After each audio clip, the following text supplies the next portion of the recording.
Dia bisa dengan jelas merasakan kekuatan sangkar luar angkasa di depannya. Pukulannya mengandung kekuatan struktur jurang, bahkan jika itu ditelan ke dunia batin oleh leluhur si hitam masyarakat naga. Terkadang, meski tidak bisa dipatahkan, setidaknya bisa membangkitkan kekosongan di dalam. Namun sangkar spasial di depannya begitu kuat sehingga tidak bergerak sama sekali karena pukulannya, yang langsung membuatnya merasa ketakutan. Tingkat kultivasi saya masih terlalu rendah. Jika saya bisa melangkah ke tingkat yang lebih tinggi, belum lagi kaisar ilahi, bahkan jika saya hanya kaisar ilahi setengah langkah, saya khawatir tidak akan semudah itu jika sangkar luar angkasa ini mencoba untuk memenjarakanku. Tapi sekarang, Molly cemas dan diam-diam ketakutan. Ada kaisar dewa kuat yang kuat dan lemah. Saat dia menghadapi leluhur masyarakat naga hitam dan leluhur klan bayangan sebelumnya, dia tidak merasa begitu putus asa, karena pihak lain meskipun dia kuat, dia bisa merasakan di mana batas atas lawannya. Namun menghadapi dewa surgawi ini, Molly dengan jelas merasakan bahwa dengan kekuatan fisiknya saat ini saja, dia bahkan mungkin tidak dapat mengintip batas atas kekuatan lawan.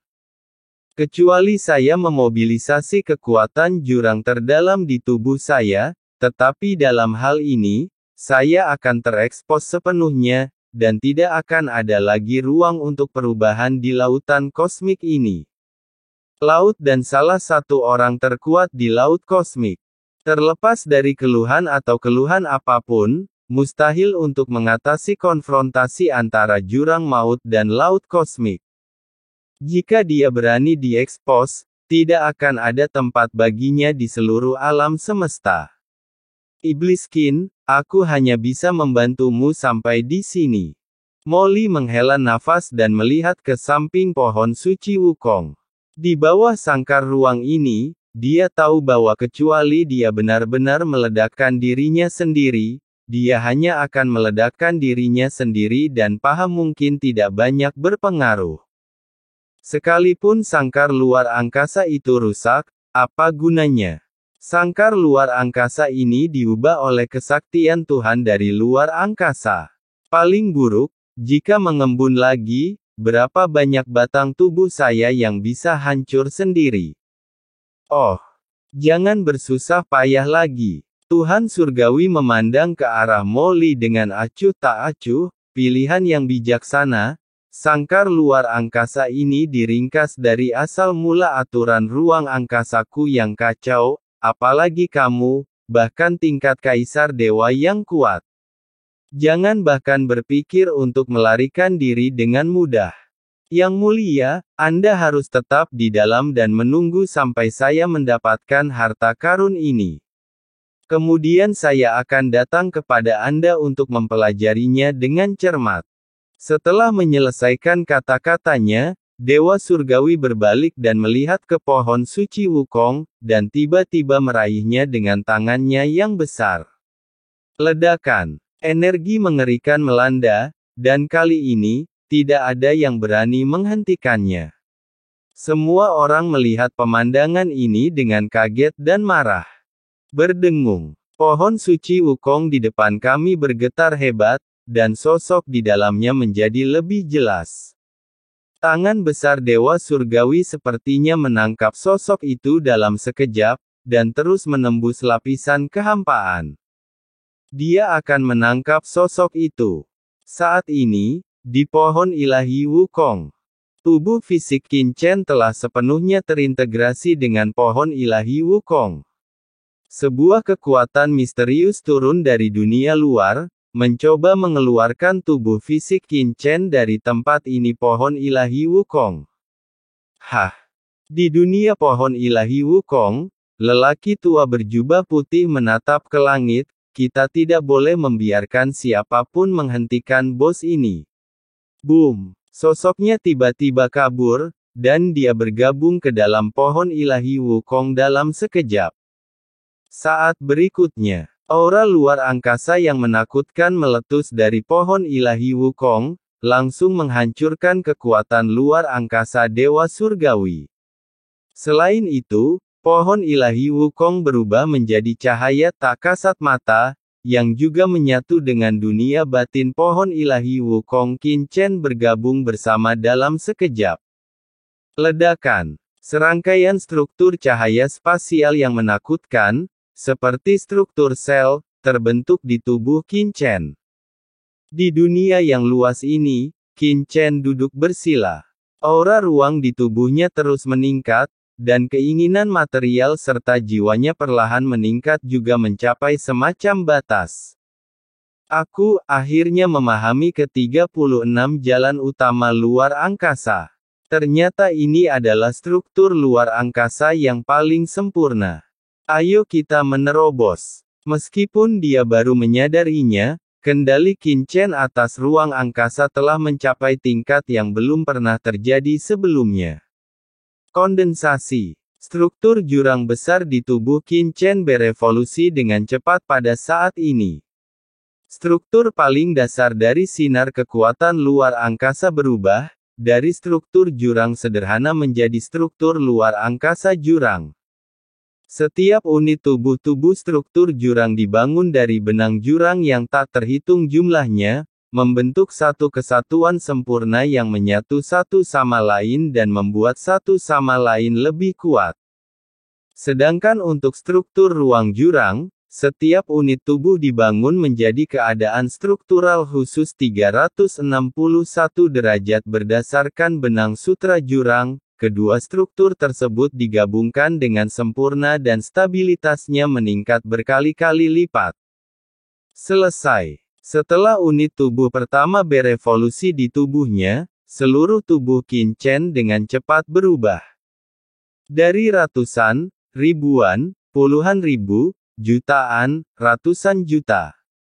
Meningkat pesat dengan kecepatan eksponensial. Jiwa dan kemauan besar Qin Chen juga dengan cepat berubah. Dan tubuhnya berangsur-angsur mengeras di depan semua orang yang hadir. Hah!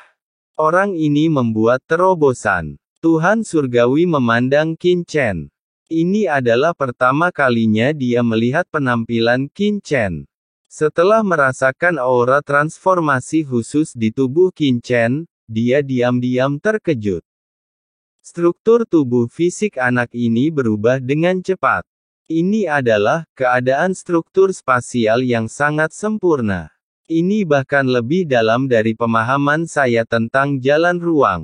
Apakah anak ini telah dikenali oleh harta karun luar angkasa sebelumnya? Tuhan Surgawi sedikit terkejut, sedikit iri, dan sedikit bersemangat. Karena dia bisa merasakan aura Qin Chen di depannya. Dia hanya setengah langkah menuju puncak Kaisar Ilahi.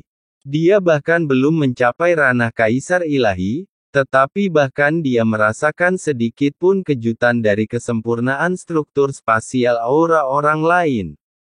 Ledakan. Aura di tubuh Qin Chen masih berubah, setiap sel di tubuhnya meningkat dengan cepat, semakin banyak sel yang membaik, kecepatan transformasi Qin Chen menjadi semakin cepat lebih cepat. Keadaan luar angkasa yang sempurna seperti itu membuat dewa di luar langit begitu mabuk sehingga dia bahkan tidak ingin mengganggunya untuk sementara waktu, seolah-olah dia sedang menyaksikan karya seni luar angkasa yang paling sempurna perlahan-lahan terbentuk. Iblis Qin. Molly memandang Qin Chen dengan kaget. Pada saat ini, dia merasa aura Qin Chen jauh lebih unggul darinya. Setelah perbaikan struktur jurang, sepertinya ada sesuatu yang lebih baik promosi. Tubuhku. Qin Chen telah duduk bersila dengan mata tertutup, tetapi jauh di dalam keinginannya, dia sudah berdiri. Struktur kehidupan luar angkasa, dikombinasikan dengan struktur jurang maut. Qin Chen merasakan tubuhnya terkejut. Saya merasa tubuh fisik saya telah sepenuhnya berubah. Dari segi struktur, itu benar-benar telah memasuki tingkat Kaisar Ilahi. Sebelumnya, Qin Chen hanya menggunakan struktur jurang untuk memperkuat tubuh fisiknya, tetapi sekarang dia jelas terasa bahwa setelah perpaduan struktur spasial, tubuh fisiknya juga telah memasuki tingkat Kaisar Dewa dalam hal alam, struktur sebenarnya dari Kaisar Dewa. Sangat mudah dan nyaman untuk dikendarai. Selanjutnya, saya baru menyadari bahwa 36 cabang utama dari struktur ruang angkasa tidak sepenuhnya digabungkan. Jika saya menunggu sampai saya benar-benar bertransformasi dan menggabungkan, maka kemungkinan besar saya akan memasuki alam Kaisar Ilahi. Saat ini, sepertinya melewatkan sesuatu. Qin Chen merasakan tubuh dan jiwanya dan berpikir dalam diam. Bahkan jika tubuh fisiknya telah berubah menjadi alam Kaisar Dewa yang sebenarnya, dan telah sepenuhnya menyadari asal mula ruang, budidaya Qin Chen hanya setengah langkah menuju puncak Dewa Kaisar, dan dia masih jauh dari alam Kaisar Ilahi, sepertinya selalu meleset dari sasaran. Tendangan menit-menit terakhir seperti ini tentunya bukan disebabkan oleh kurangnya pemahaman, melainkan karena kondisi fisiknya yang khusus, sehingga menimbulkan semacam belenggu dan blokade. Sama seperti ketika dia ingin menerobos ke ranah Kaisar Agung, dia harus mencapai perpaduan Yin dan Yang. Pada saat ini, dia masih jauh dari memasuki alam Kaisar Ilahi, dan sepertinya dia kehilangan beberapa mata rantai kunci. Tetapi meskipun dia tidak memiliki tautan kunci tertentu dan budidayanya hanya setengah langkah menuju puncak Kaisar Ilahi, Qin Chen masih merasakan teror di tubuhnya. Ledakan. Qin Chen melepaskan napasnya sedikit, dan di dunia kemauan yang tak terlihat, kehampaan di sekitarnya langsung mulai runtuh, dan lapisan ruang runtuh secara alami. Qin Chen bahkan bisa merasakan getaran dunia hampa, dan bahkan secara alami mempengaruhi pengoperasiannya aturan tertinggi di sekelilingnya. Kekuatan yang sangat kuat. Saya merasa tubuh fisik saya seharusnya tidak kalah dengan beberapa kaisar dewa tertinggi. Qin Chen telah melihat terlalu banyak kaisar dewa, dan ahli dimensi tinggi juga telah melihat mereka relatif tidak ada bandingannya dengan dimensi tinggi, tetapi di antara kaisar dewa, dia pasti berada di level teratas. Tentu saja, dalam hal ranah, dia masih memiliki banyak kekurangan dibandingkan dengan para kaisar dewa yang kuat itu. Namun, perpaduan struktur jurang dan kekuatan luar angkasa besar yang dibawa oleh pohon ilahi Wukong sudah cukup untuk menutupi sebagian kesenjangan di alam dengan keunggulan kuantitatifnya. Akhirnya menyentuh level kaisar ilahi. Qin Chen menghela nafas secara diam-diam. Tubuhku cukup bagus sebelumnya, tetapi dalam hal serangan, kekuatan, dan secara keseluruhan, itu hanya mendekati beberapa kaisar dewa biasa. Tapi sekarang, Qin Chen bisa merasakan bahwa kaisar dewa biasa bukan lagi lawannya. Dalam hal pertahanan saja, kaisar dewa biasa tidak bisa menembus pertahanannya. Hanya kaisar dewa terbaik yang bisa menyakitinya. Ketika hati Qin Chen berfluktuasi, ada ledakan di kejauhan, dan cahaya keemasan muncul. Itu adalah penguasa alam Buddha Matahari Agung, dan dia akhirnya tiba pada saat ini. Dan sosok binatang raksasa yang menjulang tinggi perlahan mengembun di kehampaan yang tak berujung. Wanita berbaju putih juga melihat transformasi Qin Chen melalui takdir yang tak ada habisnya. Yang ini, pupil wanita berbaju putih itu menyusut, dia tidak tahu apa yang dilihatnya, hatinya bergetar dan terkejut. Sudah cukup, kita tidak bisa membiarkan anak ini terus berubah. Mata Tuhan Surgawi menyipit, dan tangan besarnya tiba-tiba meraih Qin Chen.